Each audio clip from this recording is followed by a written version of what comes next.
One of the coolest things about the Triumph Bobber is the amount of scope to be able to easily modify it, to be able to change the form and function to suit the rider. It's an awesome bike to make your own. This is something you can take as far as you want, from adding a coil oil cap on it to building a fire-breathing motor. And it's also as expensive as you want to make it. The wiring loom in this bike was like, all the wiring and the software was like 15 grand. Personally, I don't like to chuck money at stuff. If I can, I prefer to make something or create it myself to make it truly unique. How hard can it be to drill a hole? But there are some things which I certainly will pay money for, and there are some truly awesome products out there. The Bobber's a retro bike, so it really appeals to the people who love nostalgia. So many people love to make the bikes look older. They like to put the brown leather bits and pieces on, make the paintwork look older with subtle colours and stuff like that. They even like to dress old school. Me on the other hand, I love bold, bright, contrasting colours. I love the race look, and I always feel driven to develop things and get more out of things, including life. We can modify our bikes to handle better, to go faster, to be more comfortable, to look better. We're all unique and individual, and we're all different shapes and sizes, so it makes sense to be able to modify your bike to suit. Suit you, sir. I've been into drag racing for many years. I love the creativity of creating more performance and getting things to go faster and better.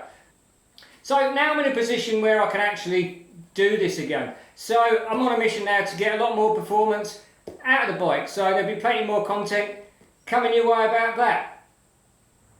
There are, for want of a better word, a myriad of bolt-on performance parts for the Bobber. So here's quite a few of the popular ones people like to do. As I said before, I love to create my own stuff rather than buy parts off the shelf. So many of these things, I've got no idea where you get them from, so please don't bombard me with questions about that. These are just a few things I'm going to show you to inspire you and get you excited about doing mods on your bike. So one of the things I consider to be the most popular modification is the exhaust. People love to have their exhausts sounding better and also making the bike look a bit better. And to me, I believe it's a great performance modification for all sorts of things. It helps the engine breathe better, and it's not going to have so much combustion heat. It's going to make the airflow better, so it's going to give you more performance. And it's going to sound cool.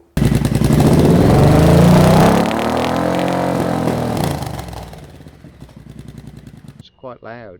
One of the first things I did on my bike, and I'm sure a lot of people do, is the decap, to get rid of the catalytic converter, which really does hold the flow back. So this is a modification which might not be legal where you are, so check the legality of it because you don't want to be breaking the law.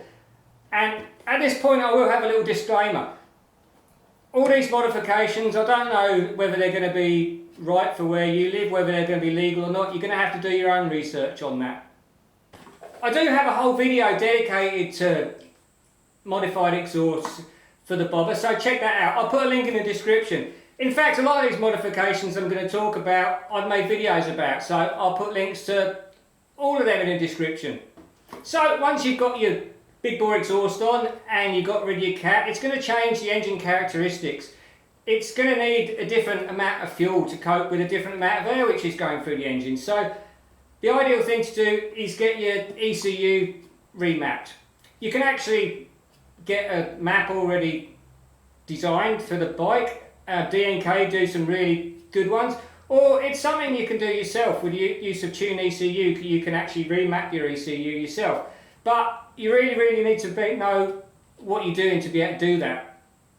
Also, you can raise the rev limiter with Tune ECU, or if you get a remap map for your ECU as well.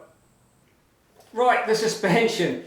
The standard suspension on a Triumph Bobber is, to be honest, shockingly poor. It's a bit disappointing that you pay a lot of money for a bike and it doesn't come with adjustable suspension. But this was one of the things I did as well, and this is something I wish I would have done in the first place, but I didn't actually have the money. That was, I got a Fox shock for mine, for the rear. The rear shock, standard one, is pretty awful. I've got a video about that. But I went for the Fox shock because it was the cheapest option, and really pleased with it. It does everything I want it to. You can pay more money for different shocks, which give you a lot more tuning options, but I'm happy with that little guy. And I haven't done it yet, but you can uprate the front suspension as well. Another really popular modification is changing the handlebars. I do really like the standard ones, but with the drag racing and stuff I'm doing with the bike, I'd really fancy having some clip-ons so they're down low and I can get my body down low and it's really sporty. But I don't really want to ride around on the road with them like that. So I'm actually looking into and researching being able to make some quick release clip-ons and some quick release normal bars and maybe some mini ape hangers or something like that. So I've got to look into what I'm going to do about brake lines and things like that to make them easily swappable. But I reckon I can do that. And also people put forward controls on so that the legs are forward and their arms are up like that, and it does look a really comfortable position to ride. I'm going to try it. The only trouble is I can't really have forward controls because if I put my legs forward, one of my legs locks up. That's why I made the rests for the exhaust so I can actually rest my feet on the exhaust on long journeys. Right, so on the subject of comfort, the seat. The seat's a great one, what people like to do. You can get lots of actual replacement seats, or people have gone down a route of having them recovered in custom leather and things like that, and some of them look pretty cool. And for you lucky people living in cold climates, you can get heated hand grips as well. That's a good modification. I even considered doing it myself because of it does get a little bit cold here for a few weeks of the year, and riding to work my hands were getting a little bit chilly, but it's really not that bad here in Queensland, so I'm not going to do that. I can ride all year round quite comfortably, but it's a good option for you guys in the cold weather. Also, you guys in the UK, I feel sorry for the way you have to put that horrible big number plate on the back. I live in Queensland in Australia, so the ones we've got here are really quite cool. So I'm quite happy with that. But a lot of the modifications people do is try to tidy that bit of the bike up and making side mounted number plates and things like that. And also the rear fender. This is something this bike has been through a lot with, is the rear mudguard, fender, whatever you want to call it, wherever you live. It's a bobber, and to me, like, on a bobber, less is more. You bob it, you take bits off. So the rear guard really was an issue for me. I've got lots of videos about that. So it's legal how it is. I've only shortened it a little bit, but people do go really short with the fenders, guards, whatever. Oh, and I've also put a little short guard on the front. It's actually on Zeus fasteners, so it's quick release, so I can swap it out for a long one if I want to do a long journey and not get wet. Right, wheels and tyres. Changing the wheels and tyres are always an option. You can get a heap of aftermarket wheels and stuff, and I like the standard wheels. I like my black bobber black rims. I have actually put a wider rear tyre on the back. I've managed to get a 180 rear tyre on there instead of the 150, and it does look a lot fatter. I think you can actually go bigger than that, but you have to actually offset the sprockets a bit so the tyre misses the chain. Thornton 100 Motorcycles actually make some wider triple trees so that you can actually have a wider front rim and a wider front tyre as well. That looks pretty cool. Now this one. This is a love it or hate it thing. Personally, I love it. And that's the tyre stickers. They really make the bike stand out. They really make it pop in videos and footage of drag racing or burnouts and things like that.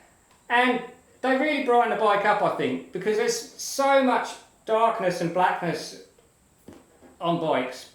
Lights are another thing. Getting smaller indicators or smaller tail lights or making them narrow. Just actually tidying the bike up so you haven't got these great big lights hanging off it everywhere.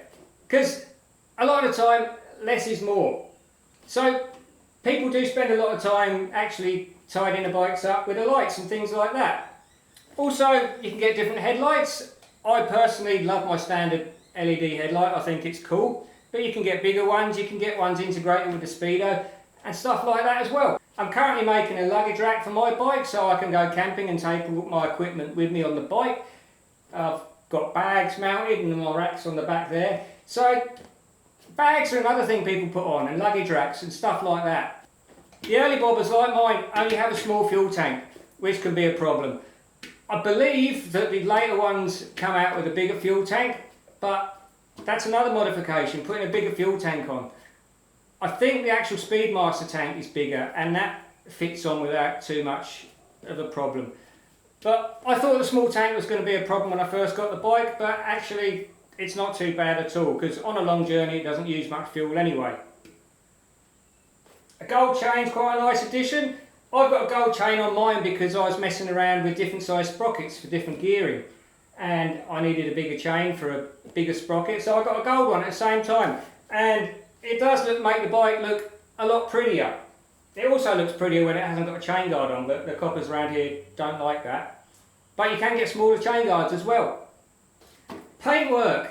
When I bought my bike, I couldn't get the exact model I wanted because of COVID and all that stuff. I really wanted I can't remember what I wanted now. I think I wanted a matte black one, or even a gloss black one, but I couldn't get them. I had ended up getting a ironstone one, which was a really cool colour, but I soon got bored of the dullness of it, especially in videos, so I got treated to the red paint job. Also, the guards were matte black as well, so they're now gloss black, and it does look a lot brighter now. So paintwork's another thing that's very personal to people, and like anything, you can paint anything and make it your own like that. And there are some really cool paint jobs out there. There are parts available for the engine, like high lift, long duration cams and stuff like that, and different pistons. I haven't got too deep into that world yet, but I do have some low compression pistons coming, and I am sourcing another engine at the moment which I can get into and rebuild with low compression pistons, and they're going to have a nice little bit of boost running through them, and it's going to be quite a nice powerful engine, that one. But before that, I'm going to actually tune this engine and give this engine boost, so this engine is going to get a lot more power before that, but you'll see content about all that. And whenever I put drag racing videos up, people always mention quick shifts. So the quick shift, I believe, is just a little sensor which goes on your gear lever, and it senses when you're changing gear, and it basically cuts the engine revs, so you can hold the throttle open full throttle and just change gear quickly without using the clutch. I haven't gone down that road yet because it's an expensive bit of kit just for that little bit of performance, so let me know if you have one or what you think of them in the comments below. So also comment below about what your favourite mods are, what mods you'd like to see, or what you think of modifications which have already been done on bobbers. And also don't forget to like, subscribe, share and all that good stuff. So as for the performance mods on my bike, I'm currently waiting for parts to do that. I'm sourcing another engine to rebuild as well, which I can put low compression pistons on because they're going to help when I start adding boost to the engine as well. But I'm going to do all this in stages, and I'm going to make videos about it all so you can see the progress there. I could just jump straight in the deep end and make it really quick straight away, but that's not going to bring you guys interesting content. And before that, I want to bolt some performance on, some off-the-shelf bolt-on performance parts, so I can let you guys know what they're like. And also, in the future, I've started designing and researching this already. I'm going to develop my own system for the bobber as well.